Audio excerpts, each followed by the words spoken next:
Or shot fire, officer down, shot fire, officer down. Got a city officer down, shot fire. 223, be advised, we have a visual on enemy paratroopers in grid Papa uniforms. Welcome to the Resilient Warrior Nation, a podcast dedicated to inspiring hope and healing for first responders, military veterans, and anyone facing PTSD and trauma. Hey everybody, welcome to another episode of the Resilient Warrior Nation podcast. This is actually a very special episode as it's going to be my first in studio, and as my special guest today, Sergei Alexi. He is my first civilian. So far we've interviewed Navy SEALs, former F-18 pilots, Green Berets, Air Force PJs, police officers. We have firemen about to go on, but in starting this channel, as some of you know, many don't, my intent was to inspire and give hope to military veterans and first responders who are facing PTSD and various trauma issues. So in inspiring them and giving hope, I brought on military vets and first responders who are telling their stories of their highest of highs and lowest of lows, and how their healing journeys have taken them back to happiness. And in doing so, there are also civilians like Sergei's who have incredible stories. And I obviously named this channel the Warrior Nation Podcast. You do not have to be a warrior, to be a veteran or a first responder to be a warrior. It could be anyone in life who experiences the lowest of lows, the highest of highs, yet they never give up. Their resiliency in life is to be applauded because they just keep forging ahead no matter what hits them. And as we know, and Rocky Balboa so aptly said Rocky said in Rocky Balboa, nothing hits harder than life. I don't care how big you are, how rich you are, how good looking you are. None of us are ducking those punches of life. And in telling Sergei's story today, I want to reach that one person out there who's going to see it and see something in him that inspires him or her. So I'd like to welcome Sergei. Thank you, Boris. Appreciate it. Thanks for having me. Yeah, excited. Absolutely, me too. And it's funny because I asked all my guests for bios. So Sergei shot me his bio, and this man gets right to the point. There's no external extemporaneous information. Sergei Alexi, 40 years old, father, bodybuilder, comedian, business owner. Done. End of story. I love it. Right to the point. What else do you need? Exactly. Right to the point. It says it all. So many of you know Sergei from Instagram. He is one of the founders of 50% Natty. And typically when I interview a guest, I start from them being children and kind of work chronologically. With Sergei, I want to do it a little bit differently, and I want to start with almost present-day activity, talk about his 50% Natty business first, and then we're going to go back and touch on his various points in his life that have made him and brought him to where he is today. So again, brother, I am very excited to have you here. It's funny, my wife and I had moved to South Florida last December of 2023. We moved in for about a week. We got here December 30th, so we got to start working out again at the Crunch Wellington about the first week of January. And I think we went there one or two times, and then my stepson came the following day. So I'd seen you the first day that we came in. I'm like, holy shit, this dude is a monster. And, when you see someone, of course, you have your first initial impression. And to myself, I'm like, this guy's either cool as hell or he's an arrogant asshole. Right. Not sure which. And Sergei, like I, and it's nothing derogatory, kind of has resting bitch face. Like we walk around, if we're not smiling, we're both kind of intimidating. And Sergei is, 285? I dropped down. I'm currently 270. In and out. My bikini phase. Looking good, man. Thank you. But, Sergei is indeed like one of the friendliest, most approachable guys in the gym. Actually, tell my wife he's like the mayor of Crunch. It's amazing. But my stepson came down and we're training. He's like, holy shit, that's a 50% Natty guy. And I had no idea who you were or what it was about. And then kind of he showed me your Instagram page, and some of your stuff, actually a lot of your stuff, is so funny. It's amazing. I keep telling Sergei he needs to get an agent and start doing commercials, because the niche of a guy like him with comedic timing and his size and everything you bring to the table is so small. And there are so few guys that can feel that niche that I'm like begging you to get an agent. We'll see what happens. But if anyone's out there and has connections and thinks Sergei is the guy for them, please get him going, because he is so funny. Thank you. I appreciate it. Oh, absolutely, brother. Appreciate it. Crack me up with some of your stuff. Thank you. So tell me, how did the origination of your company begin? Yeah, so our brand is 50% Natty. Me and my partner, Zach, who is one of my best friends, we own the company and we created it. And it pretty much just started off with just us messing around in the gym. One day, either he said or whoever said, he's like, oh, I'm feeling natty. And I go, yeah, well, I'm feeling 50% natty. And then we both just laughed from that term. And then we kept on laughing. I'm like, you know what? There's something here. I'm like, I'm going to get 2 shirts made that says 50% natty. And so I asked my friend to make, and he's like, okay, whatever. So I asked my friend to make the shirts. My friend made the 2 T-shirts. I gave one to Zach. I put one on. And every time I wore it, people were like, holy shit, that's hilarious. And he got the same response. So we're like, okay, what do we do now? Yeah. You know? So I go, okay, well, you know, and I had my personal Instagram, Sergei Alexi, which just covered fitness tutorials. But I did include some comedy, because comedy is a big part of my life. Like, it's humongous. I've studied comedy. I watch comedy. Growing up, comedy was everything. So I'm like, okay, well, you know what? Let's make a video. So I told my friend to, hey, after the gym, hold the camera and just video me. I'm gonna walk out, pretend I'm walking out of my car with my shirt on, and he comes up to me and asks me, hey, bro, what's a 50% natty? And I explain in a comedic way what a 50% natty is. And that was our first video. So we made the video, and I created a TikTok account, put the video on TikTok. Nothing happened for like days. Whatever. Yeah. Next thing I know, I'm getting, like a week later, I'm getting notifications. Boom, boom, boom, boom, boom. And I'm like, what the fuck's going on? So I look, and the video is moving on TikTok. So I'm like, shit, okay, like, you know, let's take advantage of this. And my partner, my friend Zach, he was like, you know, we have to do a part 2 of what's 50% natty. I'm like, well, you can't really do a part 2. You just explain what it was. Yeah, exactly. There's no part 2 to it. So then I'm like, you know, let's just talk about the gym culture. You know, let's get into performance enhancement drugs. Let's put it all out there, and let's include comedy. And that's what we did. That's where it originated from. From then on, it just. That's great. I remember seeing your first time with the shirt, and I thought to myself, I love the fact that you were poking fun at it, because, you know, as we both know, you'll talk to a lot of guys in the gym who deny that they're on gear or anything like that. And I love the fact that you were, you know, openly admitting it. Just be transparent. Yeah. In my opinion, it's like about that with performance enhancement drugs. It's like you're not only lying to yourself, but you're creating a false hope for others. I see that a lot, and that's one of our biggest messages that we want to put out there. Is there's, you know, a lot of bullshit on the internet, and you see this shredded guy who's who's selling his workout program, his coaching, blah, blah. You could look like me, and he's claiming it's natural.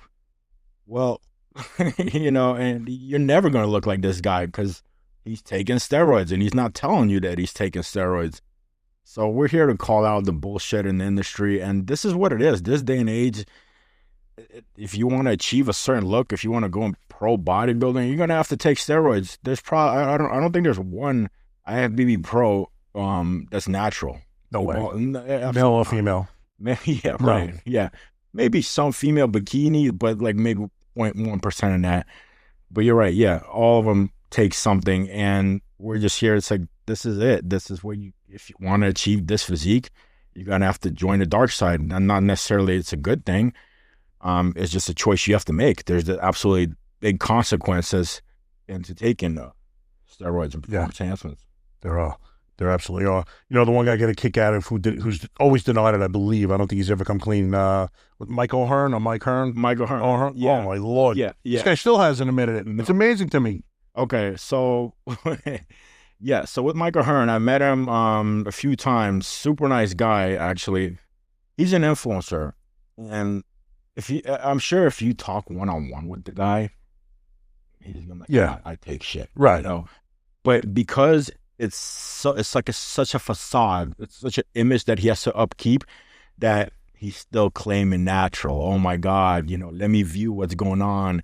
So there's still that mystery, like, well, you know, someone might be like, well, is he really natural? You know, meanwhile, we know he's not. Oh, yeah. But, you know, it's just still that facade that, like, this guy still claim natural. It's amazing. Yeah. But he's playing the game. He knows what he's doing. He's smart. He's a good marketer.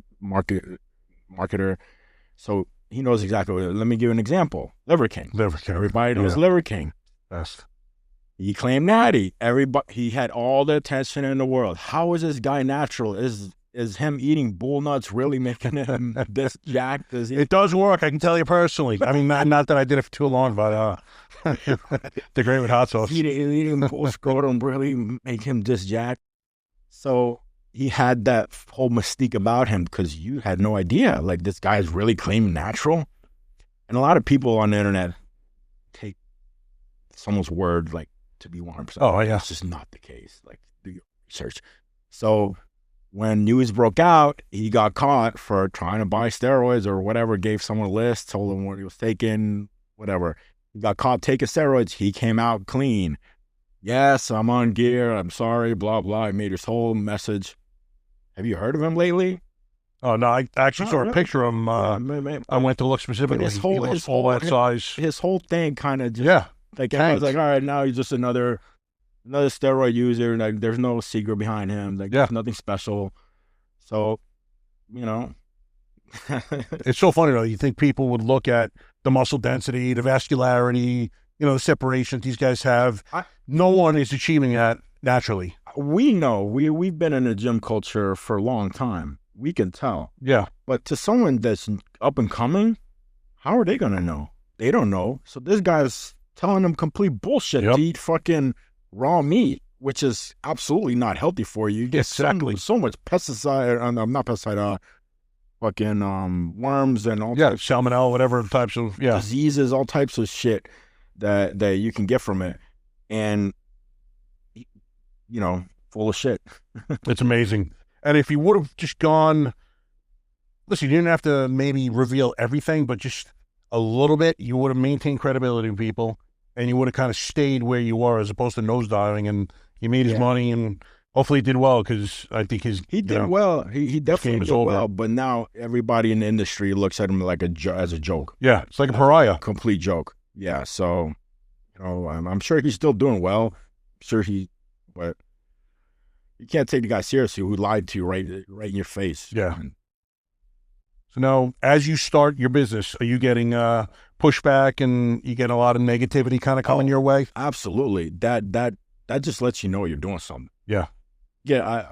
When I first started, we got more negative shit. Because in my opinion, is this, and that goes for guys. Anyone want to start social media, want to grow your following? Best advice, and it's hard, and you can say it all you want, but it's really hard to do for some people. You really, really can't give a fuck of what anyone thinks about you. Like, you have to ignore everything and just put what you want out there. Because so many people I see make this mistake is, I want to make my Instagram perfect. I want to make my social media perfect. I want to post the best shots, the best lighting, this and this. People don't want to see that shit. It's everywhere. Yeah. You're competing against millions of people on there that are doing the same exact shit. Post raw footage. Post your bad. People will tune in. Just post your true self, and people tune in. Yeah, absolutely. Yeah, when I started my venture, when I realized, so my backstory was, I retired medically from police department, and it took me 2 years from when I blew out my back, had a couple of surgeries, to getting retired, and then a third year that I had to go through a workers' comp case. So I couldn't work. I couldn't volunteer. I wasn't allowed to go to the gym. I built one in my basement, so I was able to do that. But I essentially was a man without a purpose for 3 years, and just started not feeling myself. Wasn't sure about the origination of the feelings, very self-aware, knew I wasn't myself, knew things weren't the way they usually were with me. And it wasn't until I watched the Sean Ryan podcast when he interviewed a man named Eddie Penny, who's a former Navy SEAL Team 6 guy. And Eddie was recounting the story of the Extortion 17 incident, in which a Chinook got shot down in Afghanistan, and 38 people aboard were killed, including 17 SEALs. It's actually the biggest loss of SEALs in their history. One of which was his best friend named Jason Workman. And he was recounting the story of him escorting Jason's body back to his hometown. During the course of that, he got visibly upset, rightly so. And looking back now, I've done a lot of introspective work. It was the fact that this absolute fucking warrior was crying. And as he's doing so, I had a call pop up in my head that I had buried, that had happened 5 years before to me, of a 2-year-old found floating in a pool. And she survived, thank God. A beautiful little girl named Dana. But I buried that. No other calls affected me like that in 30 years. And I began weeping uncontrollably. And thank God I did. It was really the first time in my adult life I was able to cry like that. One of my best friends actually committed suicide in 2005. And I was trying to make myself cry, and I couldn't do it. I thought I was broken. And because we could just callous up after all these years of seeing this devastation of death. And I realized instantaneously I had PTSD. And I knew I had to heal because I was not living with that for the rest of my life. So I began this journey, and I knew I needed help, but I knew traditional therapy was going to not do it for me. I didn't think I was going to go and speak to a man or woman behind a desk, tell them things I've done, things I've seen, they were going to be able to help me. So furthermore, I had seen and heard these special force operators, mostly on the Sean Ryan show, talk about plant-based medicine healing. So these are some of the strongest mentally fortitude men in the world, but they're coming back broken from war. And then they're talking about how they've healed on these journeys with ibogaine, ayahuasca, psilocybin, and really began to pay attention to it and decided that's what I needed to do. And changed my life last March. My wife and I went to a place. It's no longer there, but it was called Soul Quest Ayahuasca in Orlando. And over the course of a weekend, I was reborn, essentially. My entire life changed. And like the anger and pain and everything that I've been going through was just gone. It was taken away from me. It's the most magical. Ayahuasca is one of the most miraculous things I've ever seen or experienced in my life. But as I'm coming out of that journey, just the way you and I are talking, the universe told me that my life's purpose now is to help other vets and first responders heal. And I wasn't sure I was going to implement it. One of the ways now is this podcast, just like was done for me through Sean Ryan and Eddie Penny. I want to do the same to others and bring hope and inspiration to them, telling stories like yours as we're going to get further into it, just showing them that they're not alone. Because that's one big thing about PTSD and trauma. Everyone thinks they're the only one going through it. Yeah. And I'm here to tell you guys and girls, there are thousands, if not hundreds of thousands, and it's not just warrior-based PTSDs, it's trauma in life. Yeah. We're all going to face traumas in life, and we're going to get to yours shortly. No one's stuck in that. But, you have two options. You got to adopt that victim mentality and, be a victim and hate everyone, right, and hate everything. Mm-hmm. Or you can decide that you're not going to live like that, and, which is the path I chose, and be grateful for everything that life puts you through, whether it's the most visceral pain.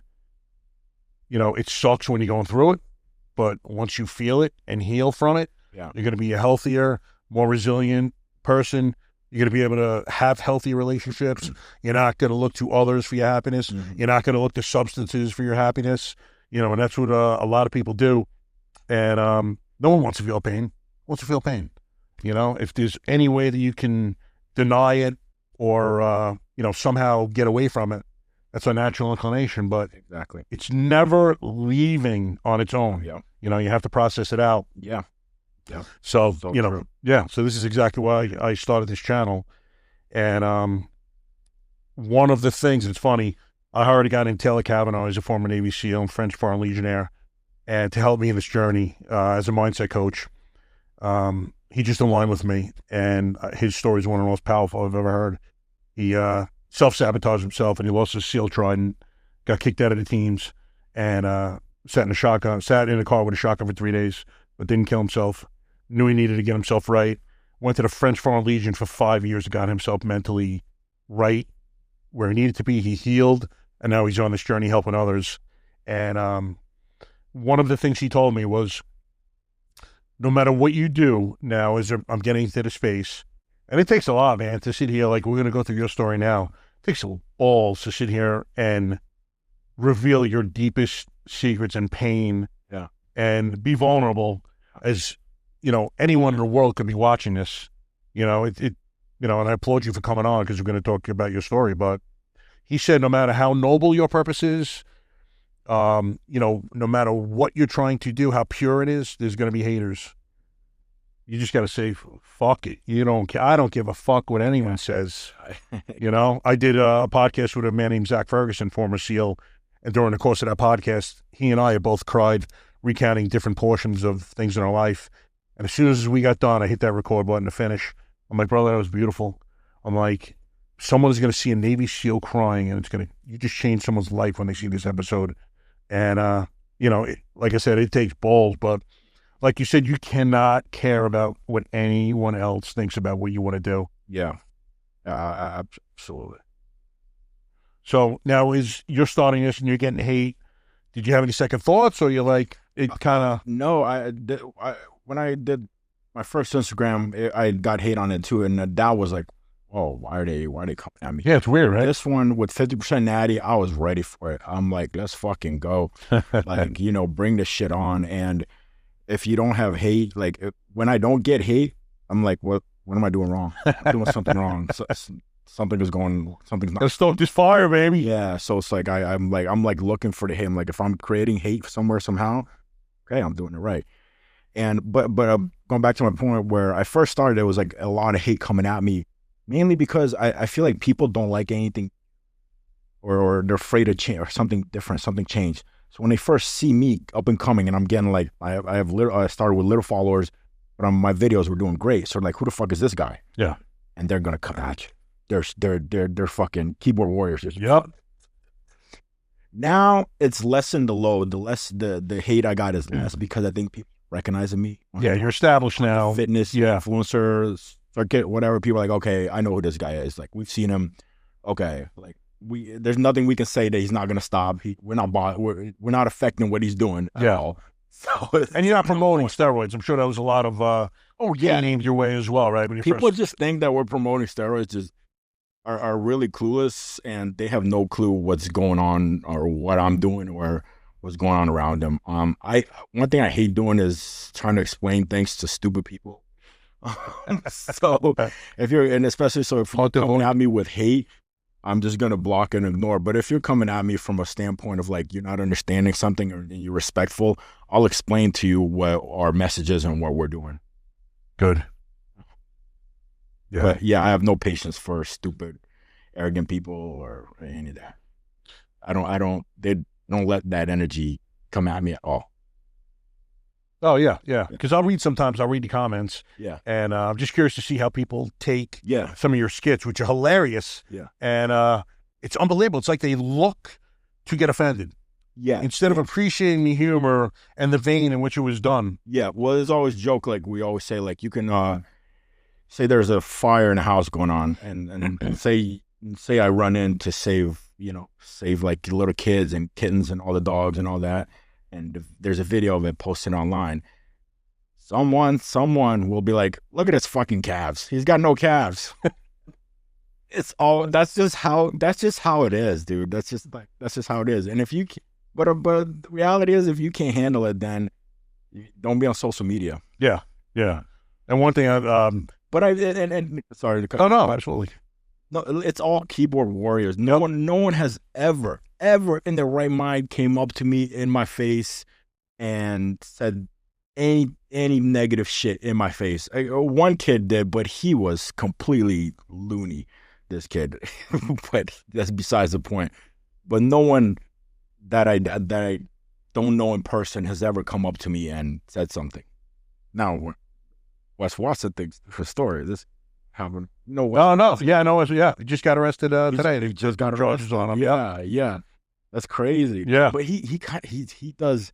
He's a different type of, like, I make comedy, but he really, and like when I get hate, I ignore it. Yeah. You know, I don't let that energy affect me at all. But he will combat it. He goes at the haters Just literally. So hard. He just like eggs him on, trolls him on.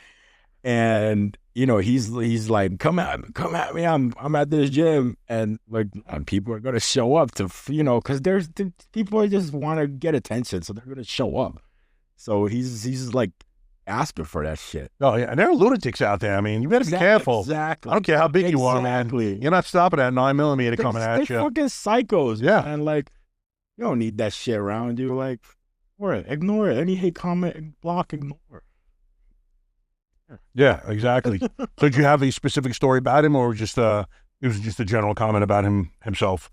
No, just about that. Yeah, I don't really have much to say about it. I don't really know the guy. Yeah. So who am I to speak about it? Yeah. I mean, I can't watch his stuff because he just goes insane. Like, bro, calm down, number one. And you can't fight the world. You know what I mean? So yeah, not my cup of tea, but you know, one thing I will say, good thing about him, he's damn well pretty good about marketing himself. Yeah. He's out there. Yeah. So people see that. So he did about that. Made some dough, that's for sure. Yeah. So we'll see what happens. Or, you know, he says he did. Yeah, exactly. Who knows? Don't believe anything you see online, guys. Exactly. He's so far away from what I'm trying to, to reach and the message I'm trying to send. So I like that. Good. Yeah, I spend zero time on him. It's Good. amazing. So now, how do you come up with inspiration? What are your ideas, skits? Is it you and your partner collectively? Yeah, more or less, but mostly it's just what I see, what it's my head, you know, what has happened to me at the gym or things I see in the gym, and I'm gonna go back to my childhood, and I have a big imagination, like huge, and I attribute to that as I was left home a lot by myself with nothing to fucking do. No iPad. We didn't have anything to fucking do. Yeah. What do? You're in your head creating. That's where imagination starts. So that's why I like to do with my kids. Like when I would tell you guys to do the same is when your kids come to you and like, we're bored. And you're you know, the first thing to do is, we own an iPad here, play with your iPad here, play with this. Yeah. Babysitter. Yeah. Some shit like you're giving them what to do or this. It's okay for your kids to be bored. Like, it's normal. That's where imagination starts. That's when they're like, okay, you're bored. Well, think of something to do. Create something. Find something to do. Yep. And that's why I attribute to, like, I could sit in a room and people can get bored. Like, I could sit for hours upon hours and not be bored. I'm just in my head. I'm not bored. So I attribute that all my ideas come from my childhood as building my imagination. That's awesome. And now, so what have you done? I know you have supplement line that's come out. So what else is? We got funny T-shirts. Obviously, this is one of them. You guys are, if you're old as me, you know we're naughty by nature. Yep. This is a play on half naughty OPP by nature. Yeah, we got funny hats like this. Make Jack 3D great again. You guys remember Jack 3D if you're old as me, the old formula. We have supplement line. We have a pre-workout protein powder, creatine, and more to come. And here, I got a gift for you, more. Oh, nice. It's one of our new pre-workouts. This is the A-Bomb flavor. If you guys, A-Bomb is, you guys know what A-Bomb is? Thank you. Man. Oh, these guys don't know the deal. Actually, that reminds me, I have a gift for you. Oh. Should have given this to you in the beginning, but. Thank you. Appreciate it. Absolutely. This is a gift. The syringes are outside. Not Trent, I don't Powerball, not Trent. Oh, cool. Love it. This is the new logo. Oh, that's coming out, some of the apparel. I love it. That's sick. Thank you. I love it. Now, actually, we ran out of the 9X, so I'm sure that doesn't fit. So I will get you a shirt that does fit. You have women's monster size. I think I'm tight. Size, wow. Thank you. Appreciate that. Absolutely. Yeah. So now, is apparel and is this now your thing? You guys are really starting to push down Yeah. clothing and Clothing, apparel, yep, subs? apparel and supplements is our thing we're pushing. More stuff to come, more supplements to come.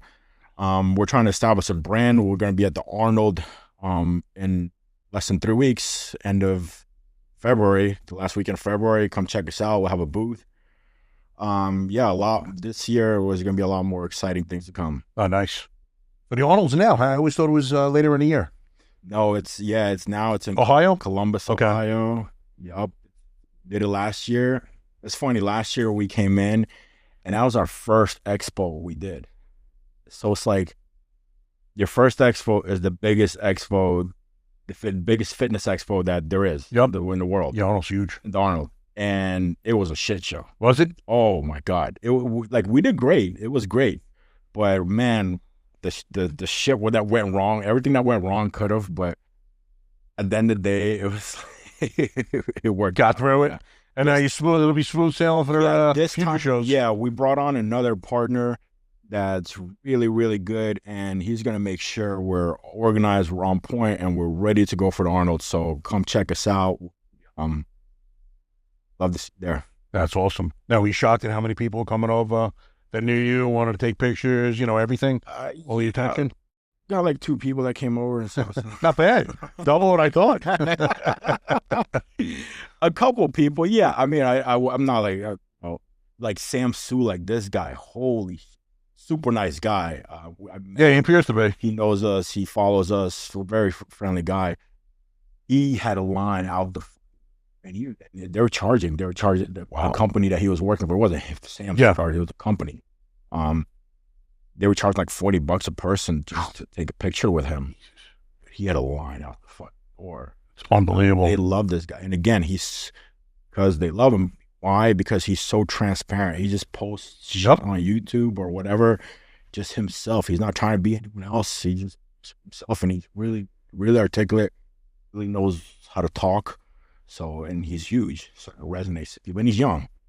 So, yeah, that's great. I'm very happy for Sam. Sam, shout out to you. See you at the Arnold. Sam, see ya. Stop following me too. Guy. Yeah, he's a good guy. He's very humble on all the videos I've ever seen him talk. The way he talks to his fans. Some people you see and they got like tons of attention, and you're like, fuck. So yeah, but Sam deserves it. Like, he deserves all the credit. Yeah, that's great. I love humility, and I'll tell you, genuineness. If I could speak to anyone like going into anything. In terms of social media, if you're genuine people, man, they smell BS a mile away. Yes. If you're genuine, you're gonna get that that following. So true. They just want to see real. I get hit up all the time because listen, I talk about all my biggest missteps in life. I had an opioid addiction. I went to rehab in 2012, got that squared away, and it's funny because I never did another drug in my life other than smoke weed in high school, but took it for years as prescribed, got hooked because my first marriage was going horribly. My family and she weren't getting along. It was just, everyone was miserable. I was trying to make everyone happy. No one was. And all of a sudden I found out these pills I was taking for my back pain were dulling all the other pain going on. Next thing I know, I'm hooked on these things. So, it was hard to talk about at first, but I'm like, listen, man, I'm a fucking poser if I'm trying to talk to these, vets, first responders, or anyone else, and I'm not genuine. And don't tell them about my biggest missteps. And, I needed help. I got the help that I needed. And now life's good. Life is beautiful. But people appreciate and can smell BS usually a mile away. Maybe the Liver King's a little bit different, but, I totally agree. For the most part, people are smart and, they do sense out if you're real or. Yeah. Absolutely. So, all right. So, I want to kind of change gears a little bit and start talking about your childhood. So where were you born? Yeah, I was born in Moscow, Russia. Ruski. Yeah, born in Moscow, Russia. When I was 8 years old, I'm literally sleeping in my bed. My mom wakes me up. She says, Sergei, do you want to go to America? I go, huh? Okay. She goes, okay, get dressed. Wow. Next guy, Not what do you want for breakfast? Do you want to go to America? America. That's just that morning. Next thing I know, we're in the airport and we're on a plane. United States. Wow. Yeah. Now, why'd you do it like that? She had to. She didn't tell. So I, my dad and I have 2 other brothers. Okay. She didn't tell any of them. She couldn't tell anyone. I think she only told maybe one person, that was her sister that didn't even live near us. But she kept that plan hidden, and she knew that my dad wouldn't allow that. They were divorced. Okay. Together, but they were living at the house. That's normal, but at least back then when you had an apartment, that's like, because it was communism. Well, just when communism fell, but you get one apartment and Really? like, Wow. you can't live anywhere else. Not awkward at all when you're ex-spouse. Well, divorces didn't happen. If you hate each other, you just hate each other. You just live together. Just drink more vodka, I guess.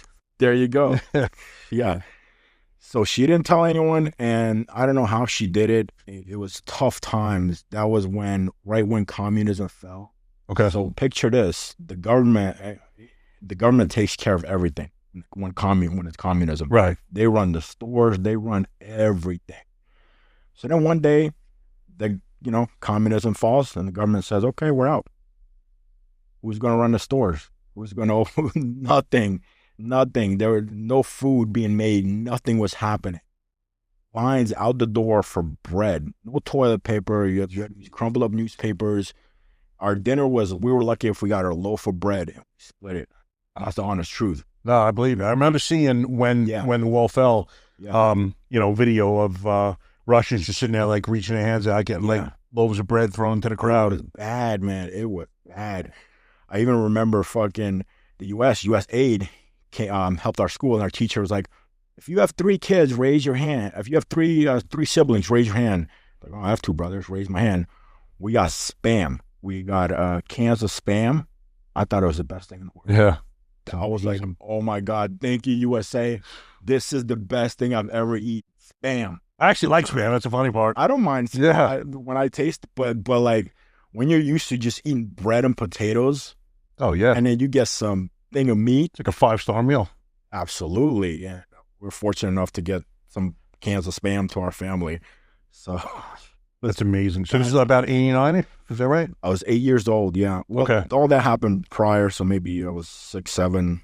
Okay. But when my mom brought me here, I was 8 years old. Yeah.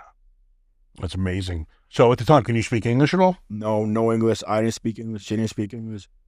And just to see how the point of how difficult it was, they weren't letting anyone leave Russia. I don't know how she even. Well, I remember how she got the money to do it. She went to China. She bought some shoes and she sold them, in the subway. She sold shoes in the subway. Really? To get money. Yeah. But they weren't to leave Russia, and especially to come to the United States was like an impossible mission. One thing about my mom is like she was the most stubborn woman. Oh, yeah. And she like, you can't tell her no. She doesn't know what no means. So if she's like, I want to go to America, and they're like, you can't. No. Yes, I can. No, you can't. Yes, I can. Why? I'm going to do it. Nice. She does it. So she's like the most resilient woman. I like that. Now, how old are your brothers at this point? My brother, my full brother, he was, I want to say he just started high school, so maybe 14. He's, 6 years older. So, yeah, 14. And my older brother was just starting college. He was my half brother. He was maybe 18. Okay. Yeah, so 14 and 18. And she left them. They, for the beginning times, they really were mad at her. Oh, I can imagine. They resented her. I can imagine. But she had a plan. And she had a plan. Her plan was to get me here, get me and her here, get herself citizenship. She ended up marrying for money. She married, it's fucking crazy. Oh, yeah, let's hear this one. She married this Polish guy. She met Russian friends and this and that, and then she's like, I need to get citizenship. So she marries this Polish gay guy.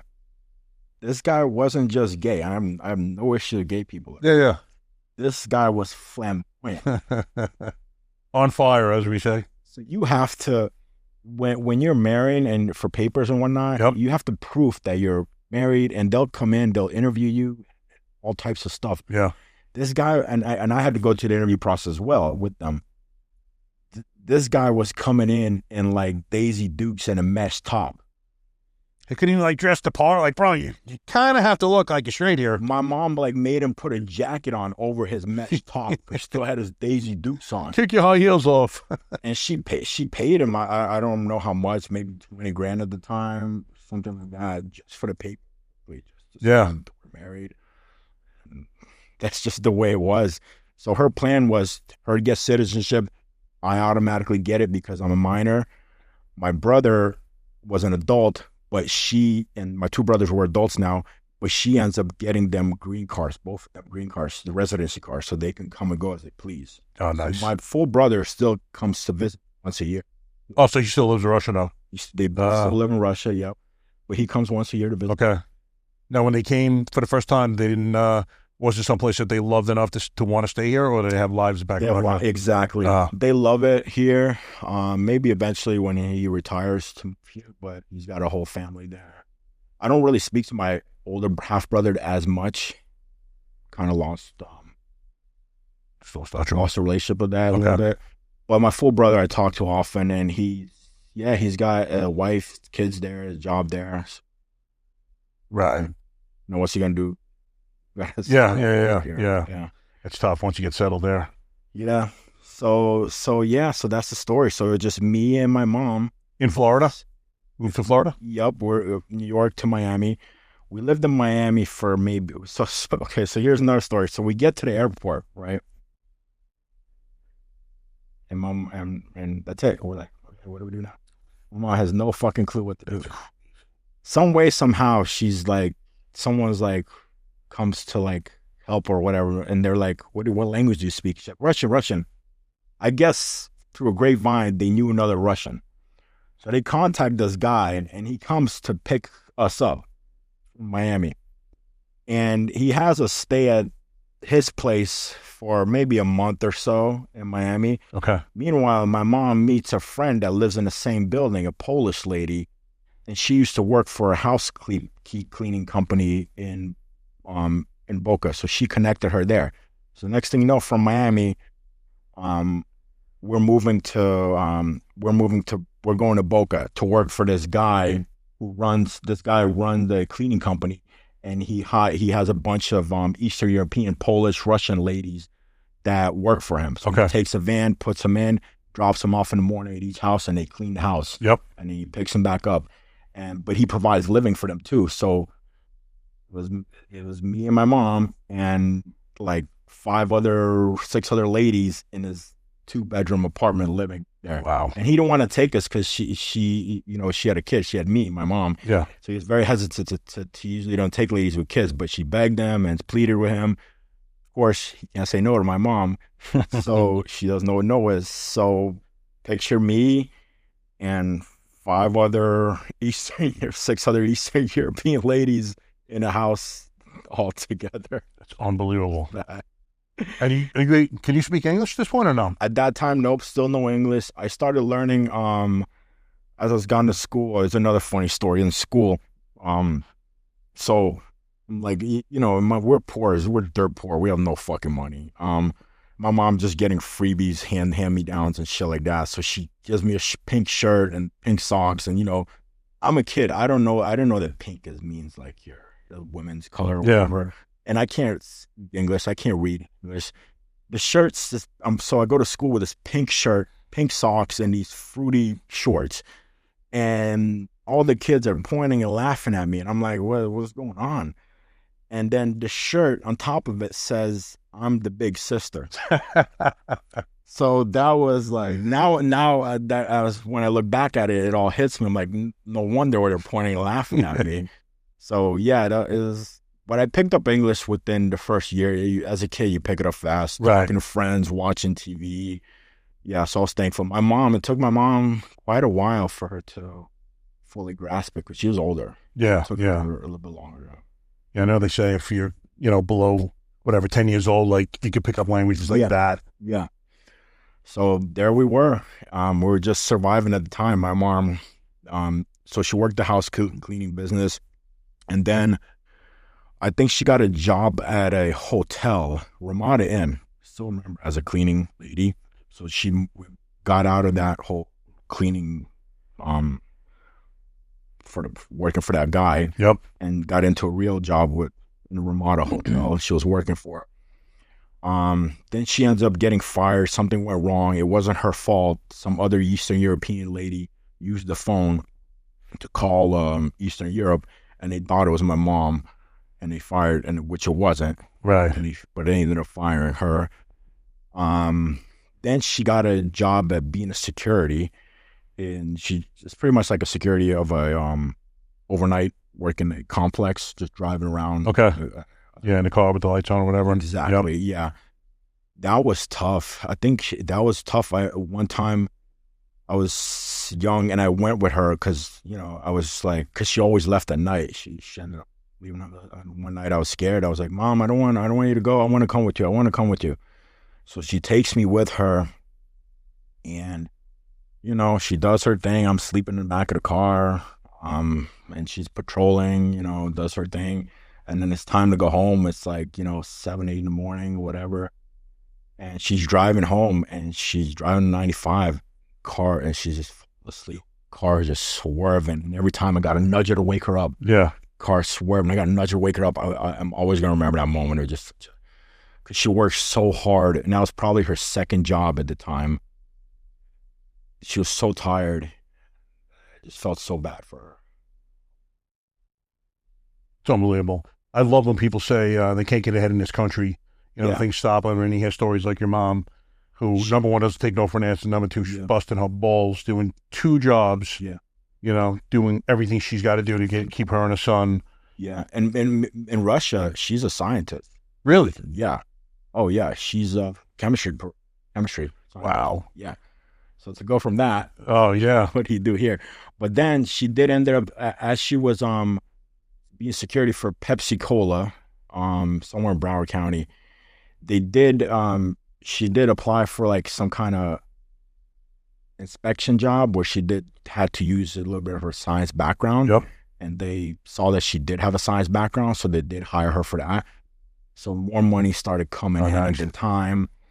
And then she got into in her later years, she got into acupuncture. She went to school while she was 60 years old. Really? Going to acupuncture school. Good for her. Yeah. And I feel bad because she graduated acupuncture school, around 64 years of age. And before she could really get it going, before she get her business going, she ended up passing away. My condolences. Yeah, thank you. Sudden, or did she develop an illness? She wasn't ill. That's the thing. She had a main artery aneurysm. Oh. So it happened like this, and I'll tell you the story. I was in college. I had just finished college at the time. And in college, we lived in an apartment near Fort Lauderdale at the time. And in college, I went back and forth. I stayed with her for a little bit. I moved out. I stayed with roommates. I'm back and forth. So now I'm out of college. I moved back in with my mom, and I'm working as an assistant manager for Walgreens. And I had to go to work that day. So I tell my mom, bye. I'm going to work. She's like, okay, see you tonight. No big deal. I leave. She says bye. I come back, and not expecting this, I see her on the floor, right beside her bed. She's on the floor. At that moment, I knew something was wrong. Yeah, I absolutely knew it. So I go to touch her. She's not responding, and I'm just like at that time, I'm just emotions come over me, and I'm just I'm a mess. Oh, of course. I don't know what to do. I don't remember. I had a girlfriend at the time. I don't know if I called her first. I think I called her first. And then I called 911. I honestly don't remember which one I called first. then so 911 came, and yeah, they said she's dead, and it was just like that was absolutely the most difficult time of my life. How old are you at this point? I'm 23, more or less. Okay. Just out of college, working at Walgreens. And I'm, I was just devastated, and I felt bad for her that she couldn't continue her business that she worked so hard for. That's what mostly I felt bad for. It wasn't like I didn't care about me. It was mostly I felt bad for her. But as it set in, as I get hit that she's gone, Yep. then it's like, okay, well, that was your safety blanket. Yeah. I mean, you guys are essentially best friends as well, right? Not just mother and father. Yeah. Yeah. Oh yeah, my mom was everything to me. I was a mama's boy, Yeah. for sure. And then she's gone, so now it's just me here, and my dad is in Russia, my brothers are in Russia. It's just me, no one else. I didn't know who, and then, and on top of it, I don't know how long later, I can't remember the timeline, and my girlfriend breaks up with me. So, It's amazing the way it all happens. God. Women, right? Anything else, God? You gonna throw on me right now? So now I'm really alone. Now it's just me. I had a couple friends, and I don't have much friends, like a couple friends, maybe close friends, but then that was it. And I think at that point we weren't even talking. We had like some kind of disagreement or something. So I'm not even talking to my friends. It was just me and myself. I didn't have anyone. And on top of that, I'm coming into work, and I still got they only gave me like, I don't know, like a couple days off. They're like, Really? like a couple Oh, it's dude, it's like it made me realize a lot of things. Yeah. Like these fucking companies, they don't give a fuck. Oh, you're just a number. They're just a number. Yeah. A lot of my coworkers called me like, hey, sorry, okay, no. But like my boss is like, hey, I'm sorry, when can you come in? I swear. Yeah. Oh, I believe you. How long do you need? Yeah. I don't fucking know. Like I don't have any emotions in me right now. I can't tell you. Like I don't know. So then I come into work, and that first week, it's just tough, man, because you're dealing with so much shit inside of you. Mhm. You lost your person, that you cared about the most. And I have this lady in front. Not even kidding. This is a whole revelation and I have this lady in front of me. Not kidding. Complaining about she was overcharged a penny. So here I am. My mom just passed away. I have nobody. And I have this lady complaining she was overcharged 1 penny. Yeah. They're insane. I believe every word you say. It was just such a big conflict difference there. And I'm just like, this is life. Yeah. This is life. But I went on. I did my job. I continued to work. I had to. I had nothing else. I had to make money. Because now it's like, okay, you don't have that safety blanket. You need to support yourself. Well, I think it's a very important part of your story, and very powerful for guys and girls who are going through right now. Like, you are literally, just lost your best friend, your mom. You are alone, not rhetorically. You are literally alone in this world, essentially. Yeah. I was in the dark place. You could just fucking pack it in if you wanted to. Many people do. Many people turn to substances. Yeah. Just negative things to cope. So what made you kind of stay on the path? Yeah, good question. And my family in Russia were really worried about that, because they knew that America is easy to get. Oh yeah. And they know that you can go downhill fast, whether it's alcohol or whether recreational drugs, whatever it is. They were really concerned about that. But they don't have much power over me. I'm hundreds, thousands of miles away from them. They came after my mom passed away. They came for like a week or so, all of them, my dad and my 2 brothers, separately, just to make sure I was okay. But their life was there, so they had to leave. Are you into the gym at this point? Are you into training? I was into training. Okay. Yeah. Good. Yeah.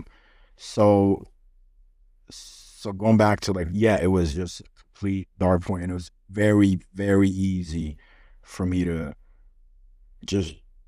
And there's a lot of times I thought about it. I'm like, should I just fucking just give in? Should I just do what all these other people do and just take the easy way out? I was never big on drugs, but I did drink alcohol. Right. But the gym helped. Jim saved you. Any suicidal ideology at this point or no? I never got suicidal. I got really depressed. Yeah. Like that was the most depressed I've ever been. It wasn't suicidal. Right. I never ever felt suicidal. It was more so like, my brain was more so like, how can you get out of it? Interesting how some people in these situations, it's like a fork in the road, and they'll never think about suicide. Whereas other people, for whatever reason, man, they just go right to that ideology, whether or not they do it. Well, I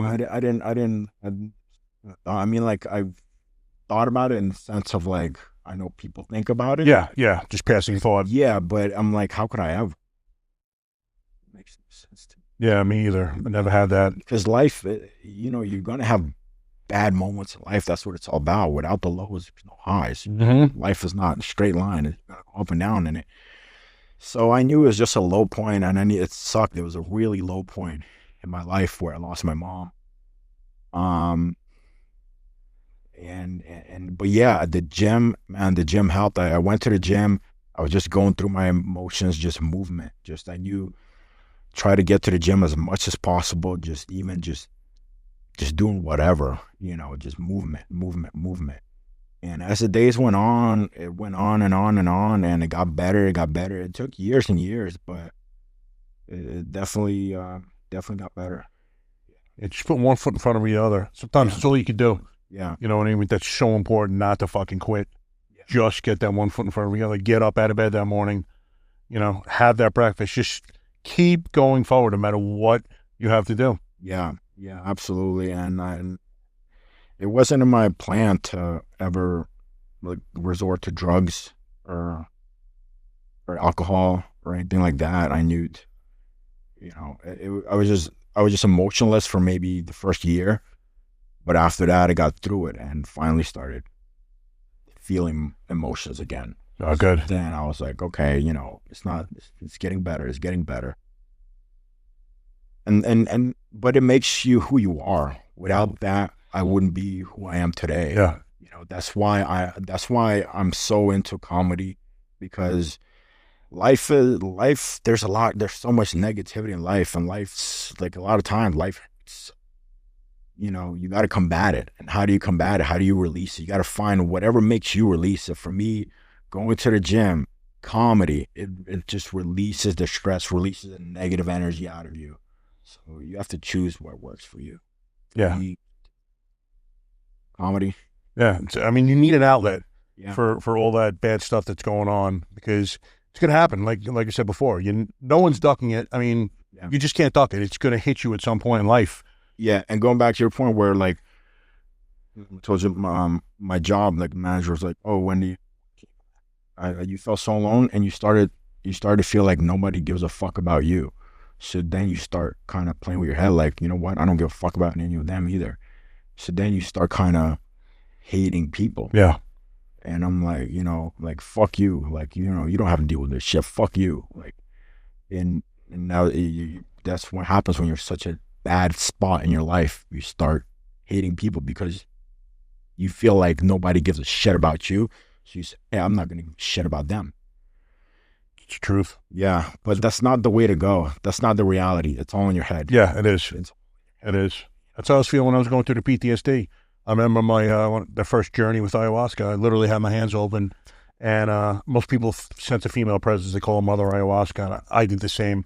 And it was almost like she was in the left hand. It was almost like a big screen TV was in front of me, and she was in the left hand corner. And I opened my arms, and I was crying. I'm like, I need help.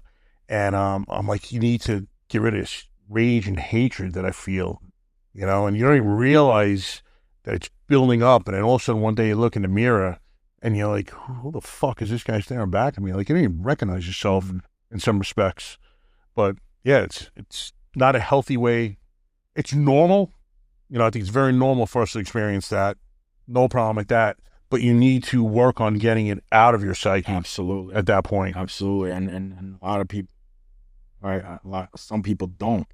That's when you run into someone and you could tell something is off with them. They just have so much hate in them, whether it's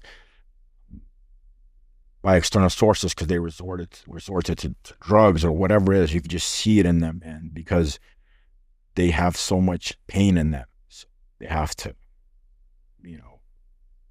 gather all the hate, or drugs or whatever they're doing. Yeah, and they're lashing out, and it's just like we were speaking about negativity coming your way with the website. I'll get it from mine. Yeah. It's people that are punching up. Yeah. They're not healthy. They're not in a good space because people don't punch down. Healthy people don't do that. Yes. I have never, ever commented any negative about anyone that, I initiate. If I get negative shit, once in a while, I'll, comment back something stupid and make it funny. But I've never initiated hate towards someone online.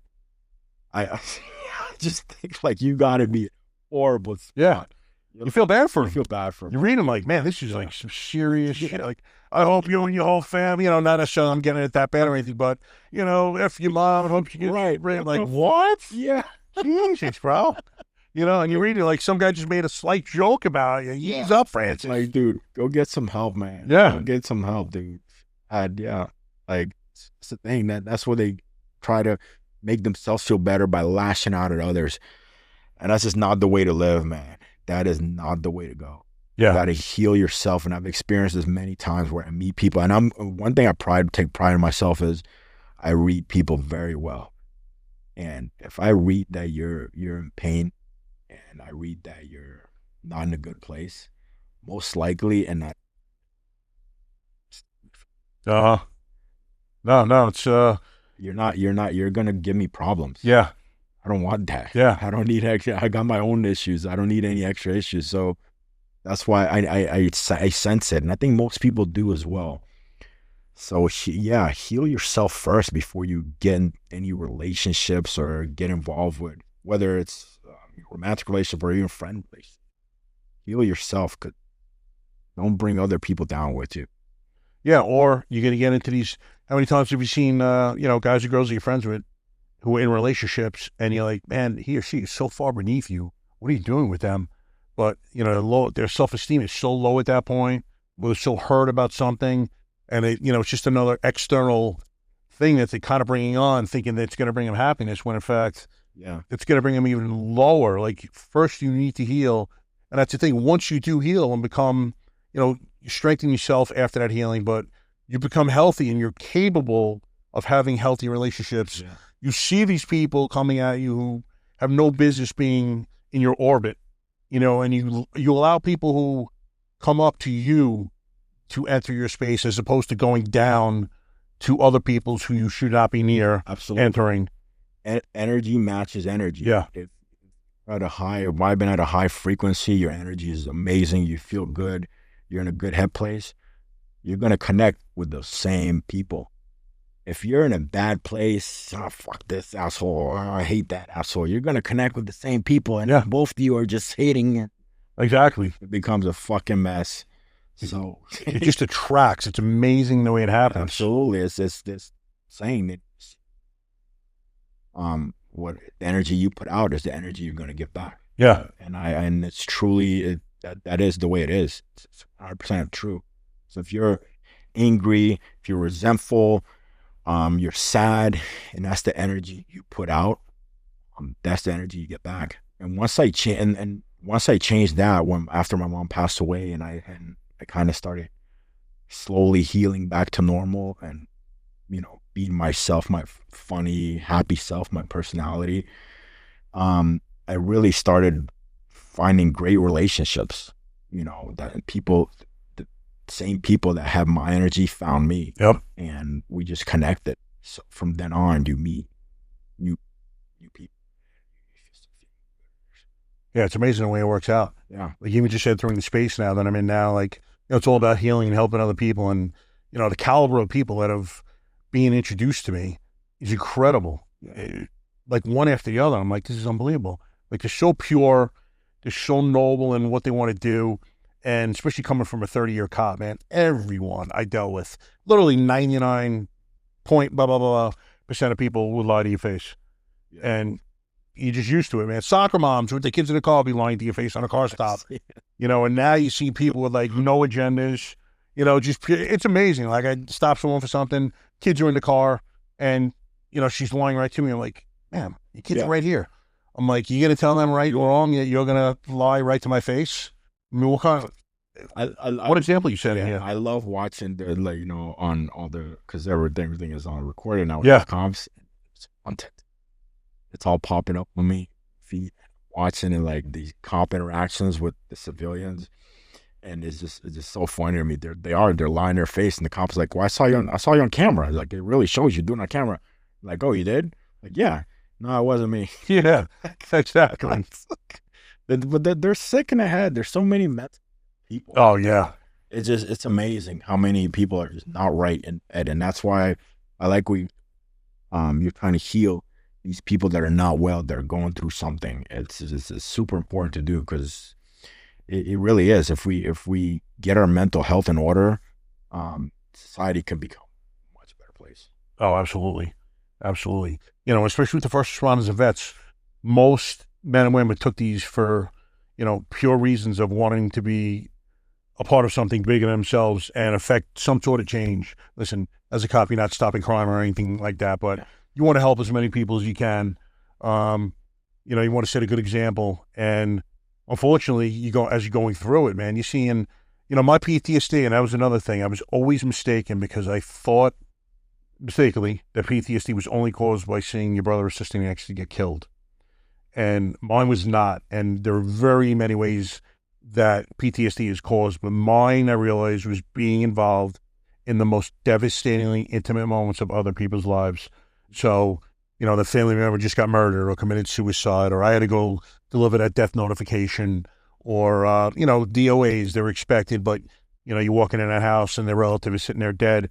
Like, just, it's the weirdest dynamic when you are about to deliver the news or something just happened, and you know in that split second that person's life now gets split into two parts, before what just happened and after what just happened. It's never going to be the same. In fact, with the 2-year-old Dana that I spoke about earlier that was drowning, myself and a guy named Billy Steele resuscitated her. She was found floating in the pool, and we handed her off to the paramedics. They took off with the ambulance with the parents. But for the next 3 hours, I had to sit at that house and listen to the grandparents who were kind of in charge of watching the kids. It was a family party. And through no fault of their own, Dana was able to access the store and get back outside. Sergei, the visceral cries that I had to listen to for 3 hours from these poor grandparents, man. I've never cried on a call in 30 years, man. My eyes started welling up at one point, and I went to go behind the pool to cry, and it would have been the best thing that I could have done. But I'm like, you fucking pussy, you can't cry. Coworkers here, they can't see you cry. These poor people can't see you cry. You got to stay strong for them. And again, it would have been the most cathartic thing I could have done, but sucked it up. And the department actually brought the chaplain in to speak to me the next day at the precinct. And I said, Father, I don't understand. I go, the baby was dead. Why did God, because she was still touch and go at that point, why did God let us bring her back to life if she's only going to become, and it was thought of, she was just going to be bedridden for the rest of her life if she survived. Why would God let her be a vegetable? I don't understand that. And he's like, well, Mike, think about it this way. If she is to survive, you're giving family time to grieve. And I said, I understand that. And he goes, but if it's God's will that the baby's to survive, you know, that's not anything that you have any, you know, determination on making that. It's God's will. I said, yeah, but I'm pissed off at God then, to be honest with you, because I don't think it's right. And she's actually made a miraculous recovery. She was thought of to have been bedridden the rest of her life, but she's up now. She's actually about to get one of those devices where she could communicate, I think, through her eyes. I've actually reestablished contact with the family. I actually sat down after my ayahuasca journey and wrote a 4-page letter to the family because he was so gracious and kept wanting me to visit the baby afterwards. And I went in there one time, and man, my lips started quivering, and I'm about to lose it. Just like biting my lip. And a call came over the radio. It wasn't mine, but I pretended it was. I'm like, guys, I have to go. I'm like, I can never go in that house again, man. I just can't see her. And I wrote a 4-page letter, man. There was watermarks all over because I was crying like a baby writing it. But it was like the most cathartic thing. And I explained to them all the dynamics going on as to why I didn't go back to the house. I'm like, it sounds weird, but I felt guilty for saving your daughter because I thought she was going to be in that condition the rest of her life. Then I had guilt for having guilt because it's not mine to have. Then I saw how gracious you guys were. All you wanted was your baby back. There was so many dynamics going on there. Took their energy. You took their energy, what they're feeling. You took. Yeah. And going back to your point, like, man, it's okay. I cry all the fuck. Yep. And it feels good. Like, it's the people that don't cry, I think that are right now. Yeah. They that emotion in. Like, laugh. It's the same. It's opposite of laughing. Exactly. You laugh your ass off. Cry your ass off. Something like, you don't want to cry in front of people. I understand. I don't, but if I felt sad, if something sad happened to me in my life, I cry when no one's watching. But after you just let it out, you feel so much better. It's just a release of emotions. We're natural. Emotion is natural. It's okay to fucking cry, and I met people that, like, it was one girl I knew, and she was like, "Oh yeah, but like I don't cry." Never cry. She's like, "No, I don't cry." Like a badge of honor. Huh? Like a badge of honor. She's wearing it. Yeah, I don't know. I don't know what she thought, but like, then I saw why she doesn't cry. She's fucking psycho. Yeah, exactly. Because especially a woman, they're much more in touch with their feelings. She holds it all in, and then out of nowhere, it's a switch that flips, and I'm like, "Who the fuck is this?" Yeah, exactly. Like, you got with the knife in hand. Switch on. You were all nice and angel-like, and now you're the devil. Like, okay, this is what happens when you don't cry. Yep. You don't heal yourself. You're holding it in. You're creating a front in front of everybody until it unleashes. Yeah. And with the snap of a finger, you're a totally different person. Personality just changes because that shit is in you. It's just whoosh. Yeah, and she's just using anger. Yep. That's the only emotion, which is the easiest emotion to experience. But yeah, there's actually strength in vulnerability and feeling emotion. And I realized that after my healing journey. And I remember, so we drank 3 times on this particular weekend last March, and we got home, and that Tuesday night I did a Facebook Live, and I cried. I essentially went on Facebook, kind of told the backstory about Dana and what I've been going through with PTSD, and then healing with the ayahuasca that past weekend, and I cried. And I never would have been able to show that emotion prior to it.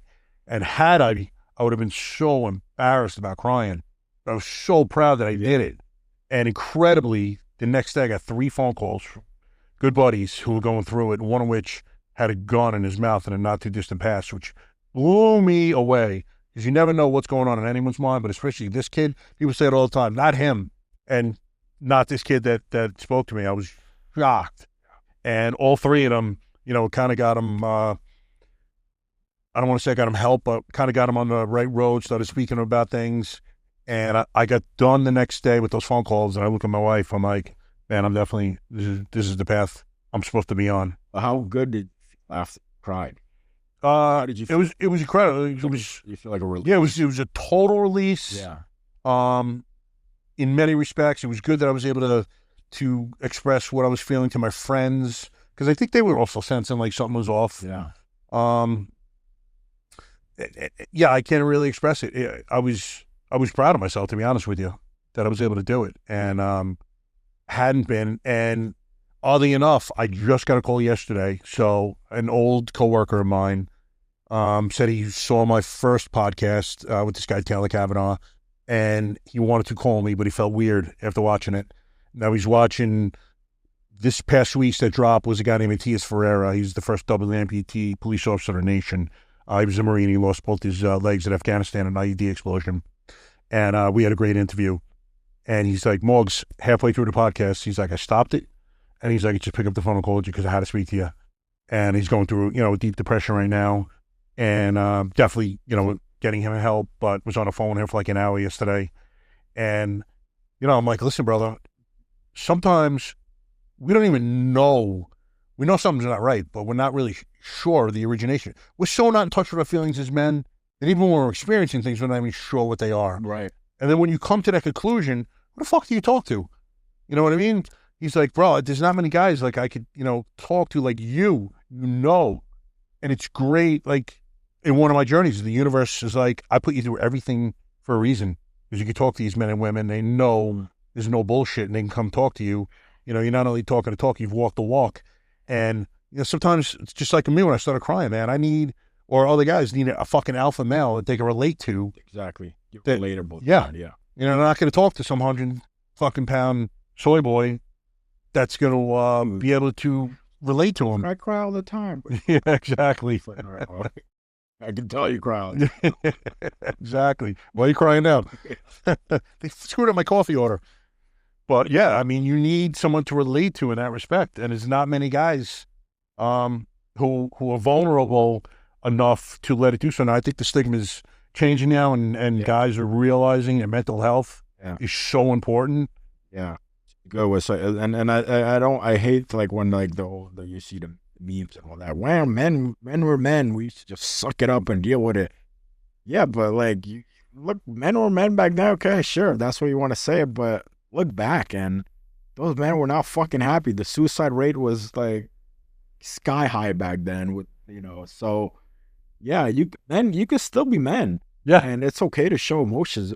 Man is not someone who hides their emotion. For me, a man is someone who says what they're gonna do and takes care of their shit. Like that's a man to me. Take care of your family, take care of your friends, take care of your loved ones. Like do what you're gonna say and not don't be a fake. That's a man to me. Yeah. It's okay to show emotions. Oh, absolutely. I went to some training last April up like Pensacola area with GBRS Group. It's a former Navy SEAL Team 6 guys that own a company, and they were given firearms training.